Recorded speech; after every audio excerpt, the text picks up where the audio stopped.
সকাল বিকেলের নাস্তায় মাখন কস্তুরি। আপনার ঘরে যদি মাত্র দুটি আলু থাকে তাহলে কিন্তু এমন মাখন কস্তুরি বানিয়ে নিতে পারবেন। এই কস্তুরি যাকে খাওয়াবেন সে আপনার বসে চলে আসবে। হোটেল রেস্টুরেন্টকে হার মানিয়ে তৈরি করব আজকের এই মাখন কস্তুরি। যেমন ক্রিস্পি তেমন ফুলকো তেমন তুলতুলে নরম, সারাদিন থাকবে তুলুর মতনই নরম। তবে আর কথা কেন, চলুন দেখে নেই ঝটপট কিভাবে বানাতে হবে। একটা মিক্সিং বোলে নিয়ে নিচ্ছি 2 কাপ পরিমাণ ময়দা, স্বাদ অনুযায়ী দিয়ে দিব লবণ। এই কস্তুরির জন্য লাগবে 1 টেবিল চামচ পরিমাণ চিনি, লাগবে কস্তুরির নায়িকা ইস্ট। এই কস্তুরি কিন্তু টুসটুসে ফুলকো হবে আর তুলুর মতো নরম হবে, ক্রিস্পিও হবে শুধুমাত্র এই ইস্ট দেওয়ার কারণে।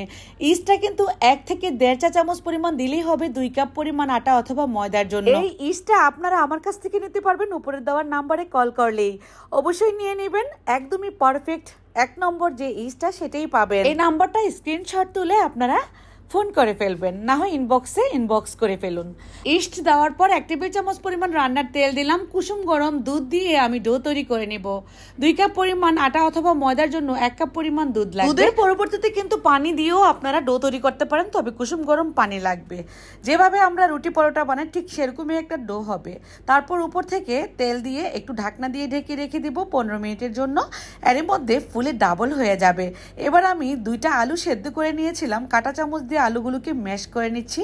স্বাদ অনুযায়ী লবণ দিয়ে 2-3টা পেঁয়াজ কুচি দিচ্ছি, 2টা কাঁচামরিচ কুচি আর ধনিয়া পাতা দিয়ে ভর্তাটাকে বানিয়ে নিচ্ছি কস্তুরির ভেতরে পুর হিসাবে ব্যবহার করার জন্য। এবার গোল গোল বলের মতো করে নিব এই আলু ভর্তাটাকে।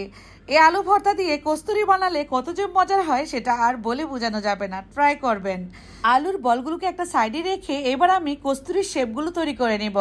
আমি 10 মিনিটের মতো সময় রেখেছিলাম। এই ইস্ট দেওয়ার কারণে কিন্তু অনেকটা ফুলে উঠেছে, আরও বেশি ফুলবে যদি আপনারা আরও সময় ধরে রাখেন। তো এই ডো থেকে অর্ধেকটা ডো নিয়ে আমি এভাবে করে ছোট ছোট লেচির মতো করে নিলাম। তারপর এর ভেতরে আলু পুরের একটা পুর দিয়ে দিলাম। পুর দেওয়ার পর এভাবে করে ফোল্ড করে দিতে হবে, যেভাবে আমি করে নিচ্ছি। আপনারা কিন্তু দেখে দেখেই বুঝে যাবেন। এই তো হয়ে গেল। এটা আলু পুরি না, আলু কস্তুরি। এটা আপনারা তরকারির সাথেও খেতে পারেন, এমনিতেও কিন্তু সসের সাথে খাওয়া যাবে। এটা অনেক বেশি মজার হয়, বাচ্চাদের স্কুলের টিফিনেও দিতে পারবেন।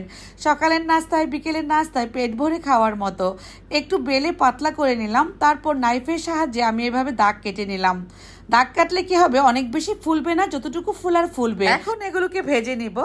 তেলটাকে লো হিটে গরম করে নিয়েছিলাম। চুলার হিটটাকে মিডিয়াম টু লো ফ্লেমে রেখেই ভাজতে হবে। উপর থেকে একটু তেল দিয়ে দিবেন, দেখবেন যে অনেকটা ফুলে উঠবে। নাইফের সাহায্যে দাগ কাটার কারণে একটু কম ফুলবে। যদি দাগ কেটে না দেন তাহলে কিন্তু ফুলে টুইটুম্বুর হয়ে যেত। কালারটা সোনালি বর্ণের হলেই নামিয়ে নিতে হবে। এর ভেতরে একটা ফোঁটা তেলও ঢুকবে না। এটা দেখতে যেমন সুন্দর, খেতে তেমন মজা। একদিন বানিয়ে 2 দিন খেতে পারবেন। এখন আমি আমার নিজের হাতের মাখন দিয়ে ব্রাশ করে নেব। এই মাখন কিন্তু দেশি গরুর দুধের সরের ক্রিম থেকে তৈরি হয়, আমি নিজেই তৈরি করি। চাইলে আপনারা উপরের দেওয়া নাম্বারে স্ক্রিনশট তুলে কল করতে পারেন এই মাখন পাওয়ার জন্য। অর্ডার করে ফেলবেন। এত মজার মাখন শুধুই খেয়ে ফেলা যায়। আপনারা ইস্ট, মাখন, ঘি অর্ডার করতে চাইলে এই নাম্বারেই যোগাযোগ করবেন।